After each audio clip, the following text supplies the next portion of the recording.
DD किसान, बदलते भारत की शान।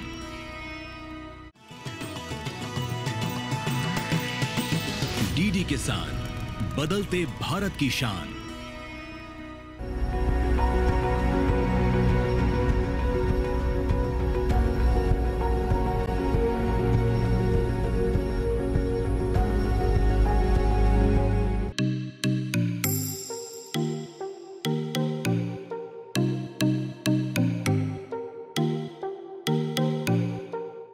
आज के समय में हमारे किसान पारंपरिक फसलों के साथ साथ ऐसी फसलों का भी चुनाव कर रहे हैं जिससे उन्हें अच्छा मुनाफा हो सके। जी हाँ, यानी कम समय में कम लागत में ज्यादा मुनाफा।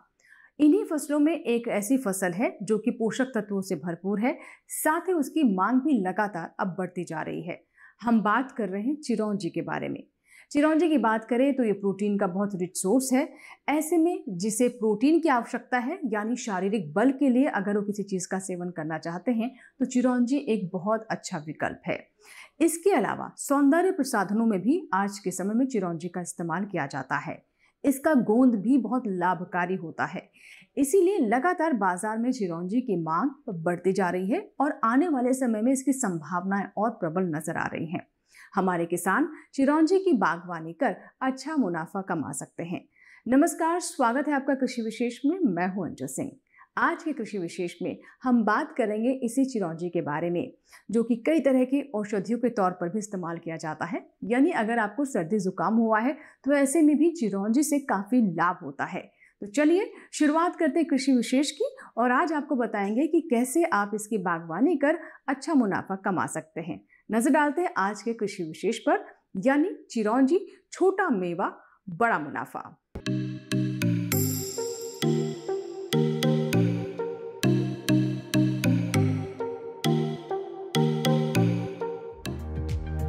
चिरौंजी एक सदाबहार वृक्ष है। इसकी पत्तियां 15 से 20 सेंटीमीटर लंबी और गोल आकार में जालीदार सिरे वाली होती हैं। इसके फल 8 से 12 मिलीमीटर के अंडाकार और गोलाकार होते हैं। इस वृक्ष के फल से प्राप्त गुठली को फोड़कर चिरौंजी निकाली जाती है, जिसमें प्रचुर मात्रा में प्रोटीन पाया जाता है। इसके सेवन से शरीर में प्रोटीन की कमी को पूरा किया जा सकता है। इसके लगातार सेवन से शरीर में होने वाली कमजोरी को कम किया जा सकता है। चिरौंजी का इस्तेमाल सूखे मेवे के रूप में तरह तरह की मिठाइयों में किया जाता है। इसे दूध के साथ पकाकर सेवन करने से सर्दी जुकाम में फायदा होता है। शारीरिक कमजोरी के लिए चिरौंजी खाना बेहद फायदेमंद है। आयुर्वेद में चिरौंजी का फल मधुर, अम्ल तथा काफ पित्त शामक माना जाता है। चिरौंजी के बीज से तेल और गोंद प्राप्त होता है, जिसका अपना खास उपयोग है। इसका तेल पित्त विकारों में हितकारी होता है। वहीं चिरौंजी के पेड़ से निकलने वाला गोंद चर्म रोग में औषधि के रूप में इस्तेमाल किया जाता है। साथ ही चिरौंजी से प्राप्त गोंद को पेय पदार्थ के रूप में उपयोग किया जाता है। भारतीय उपमहाद्वीप में उत्पन्न होने वाले चिरौंजी के पेड़ आमतौर पर उत्तरी, पश्चिमी और मध्य भारत के उष्णकटिबंधीय पर्णपाती जंगलों में मध्य प्रदेश, उत्तर प्रदेश, बिहार, ओडिशा, आंध्र प्रदेश, छत्तीसगढ़, झारखंड, गुजरात, राजस्थान और महाराष्ट्र में पाए जाते हैं। किसी भी फसल में अच्छी उपज प्राप्त करने के लिए बहुत आवश्यक है कि वैज्ञानिक तरीकों को अपनाया जाए और साथ ही कृषि विशेषज्ञों की सलाह के आधार पर ही खेती की जाए। और ये बात चिरौंजी की खेती पर भी लागू होती है। जी हाँ, चिरौंजी जो कि एक आयुर्वेदिक फसल है, इसकी बागवानी से जुड़ी कुछ विशेष बातें हैं जिसका ध्यान रखना हमारे किसानों के लिए बहुत आवश्यक है।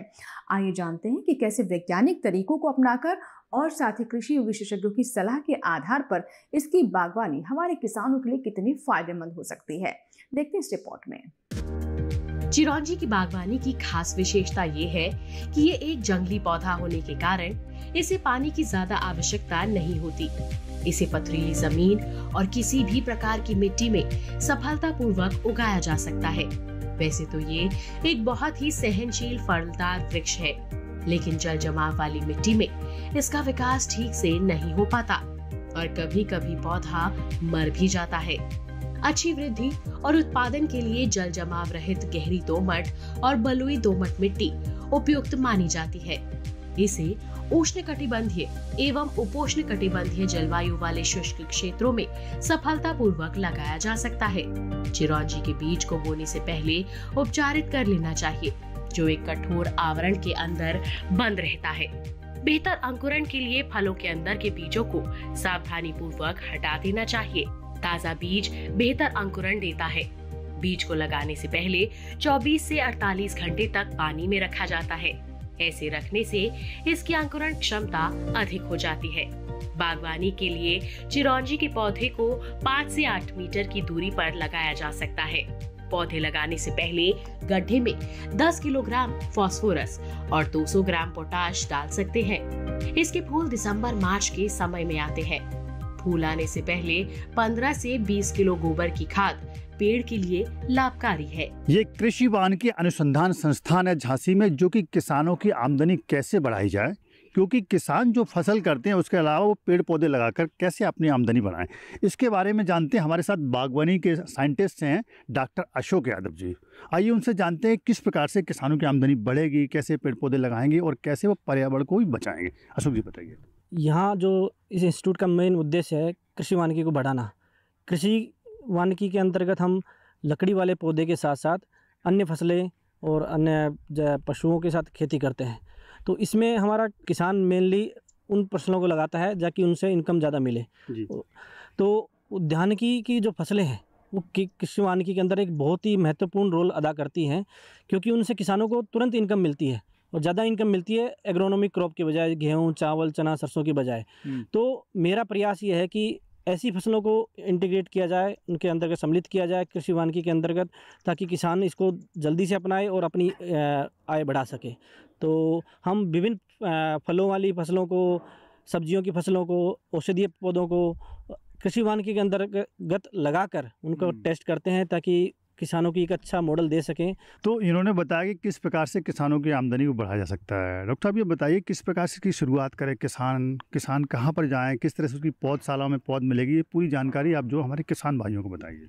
हमारे इंस्टीट्यूट में भी एक पौधशाला है जिसके अंतर्गत विभिन्न कृषि वानिकी उद्यानिकी के पौधे तैयार किए जाते हैं, अच्छी गुणवत्ता वाले पौधे तैयार किए जाते हैं और किसानों को हम देते रहते हैं।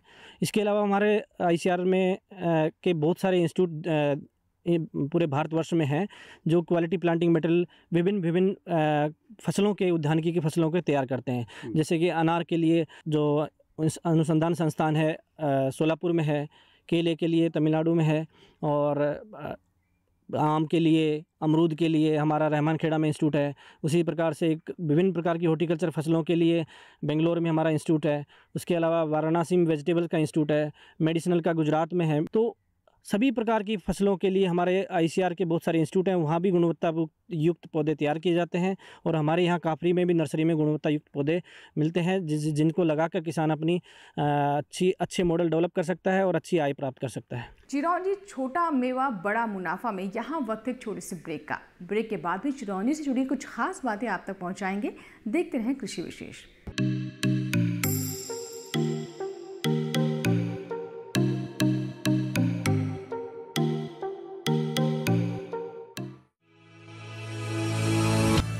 जब कदम आगे बढ़ते हैं तब नए रास्ते खुद ब खुद खुलने लगते हैं।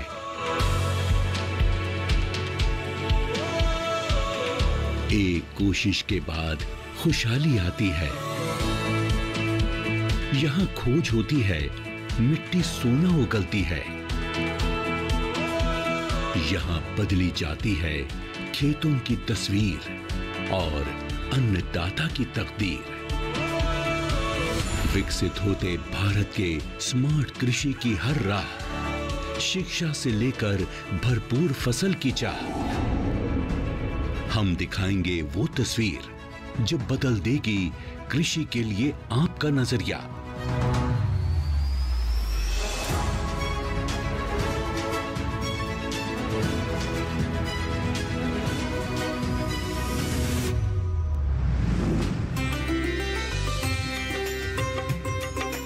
जानने के लिए देखिए एग्री की उड़ान, शिक्षा और अनुसंधान, सिर्फ DD किसान पर। मिले मिले मिले हाँ, छुआ जिसे करेगा यार, मिले मिले मिले हाँ। हम यूं ही मिलकर इस नए भारत में 4 चांद लगाते रहेंगे, बस एक नए नाम के साथ और आपके भरोसे के साथ। L&T स्विचगियर बिजनेस अब बन गया है लॉरेट्स नुत्सन। सुरक्षा की गारंटी हर चीज में जरूरी है, चाहे वो मुश्किल स्टंट हो या अच्छी फसल। इसलिए ले आइए IIL के ट्रैक्टर ब्रांड का शिनबा, जो देता है सुंडी और ट्रिप से सुरक्षा की गारंटी।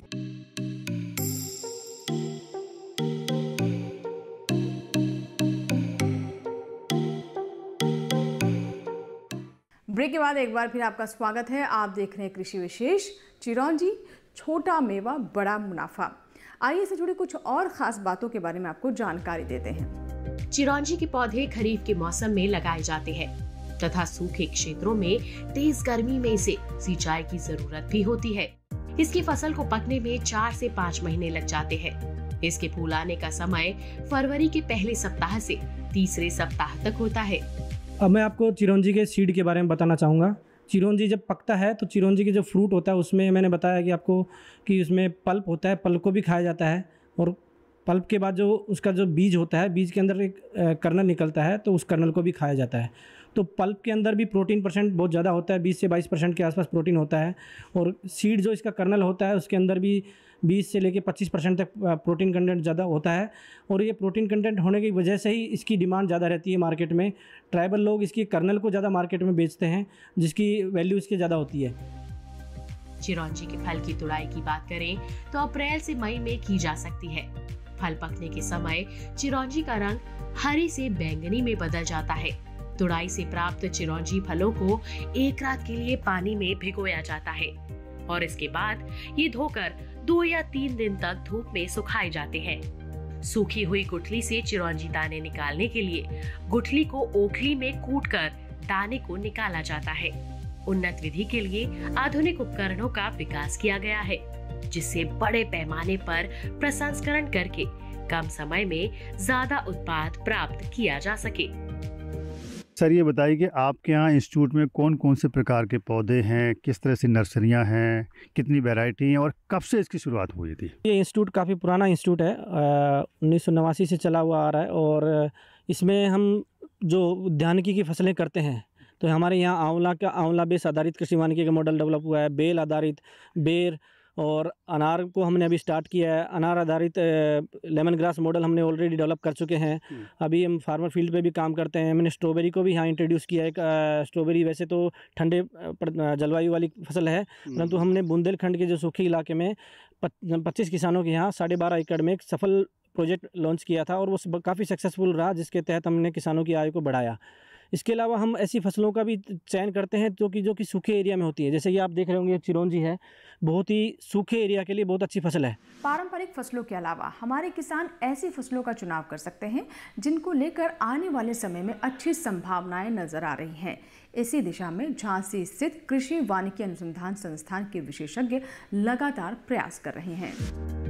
परंपरागत फसलों के अलावा बागवानी से जुड़कर किसान भाई अपनी आमदनी दोगुनी कर सकते हैं।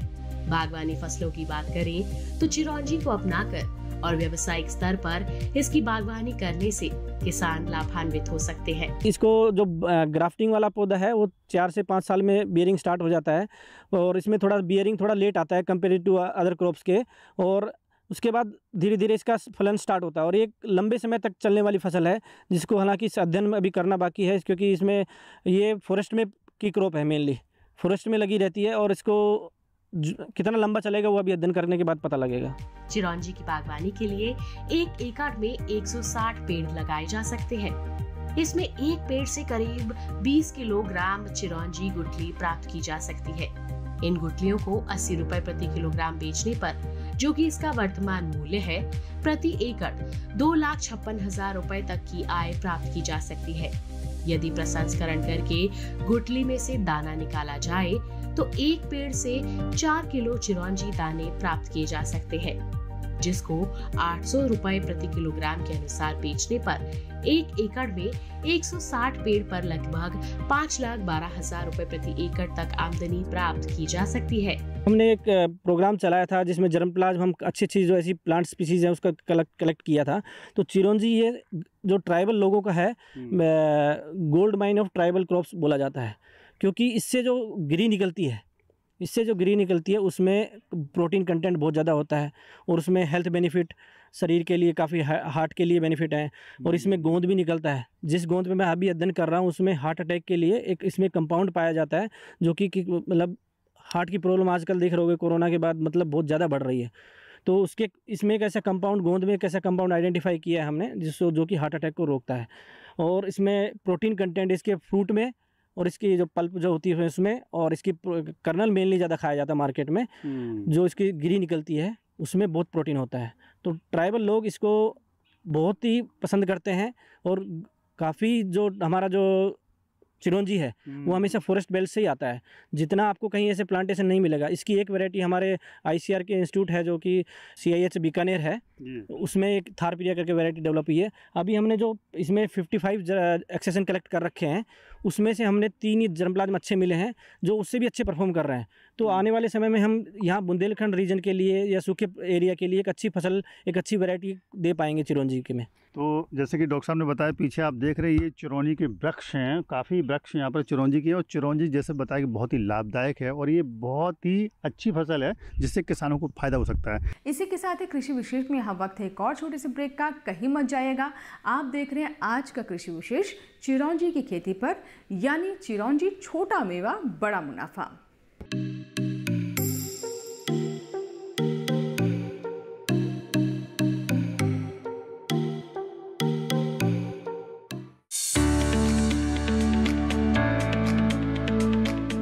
बहुत स्वागत। डीडी किसान देख रहे हैं, मैं हूँ आपके साथ राधिका चौधरी। लगातार गोवा में हूँ और गोवा के अलग अलग गांव में पहुँच रही हूँ। ऐसे में इस कड़ी में आपको बता दें, खोड़िये सत्री नाम का एक गांव है जिस गांव को आपने पहले कभी नहीं सुना है। आज सुनिएगा, समझिएगा कि इस गांव के किसान क्या करते हैं। सरकार के तरफ से बहुत सारी मदद, मैंने पहले ही जो बोला जब हमने शुरुआत की थी, आप पाँव रखोगे वहाँ से सब्सिडी शुरू हो जाती है। तो हमारा किसान यहाँ का आत्मनिर्भर बन पा रहा है? हाँ, बन रहा है। हल्दी का प्लांटेशन, टर्मरिक एंड जिंजर का प्लांटेशन सक्सेसफुली करके दिखाया। गोवा से देखिए डबलिंग फार्मिंग इनकम पर कार्यक्रम चौपाल चर्चा 30 सितंबर सोमवार सुबह 9 बजे, पुनः प्रसारण रात 9:30 बजे।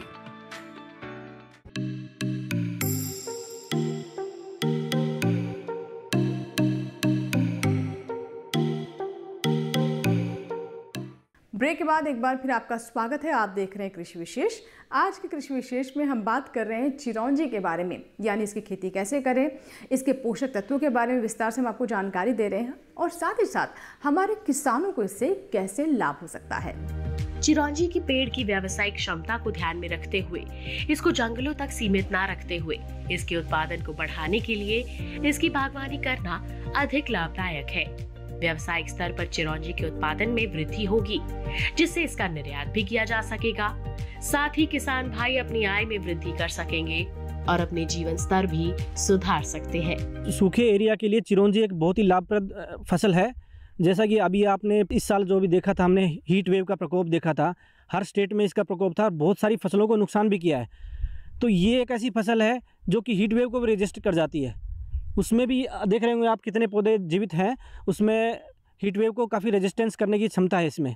तो इसमें जो मैं लाभ की बात करूँगा किसानों को, तो ये जो हमारा जो बुंदेलखंड सूखा एरिया है उसमें हम इसको जो वेस्टलैंड एरिया है उसमें भी प्रमोट कर सकते हैं।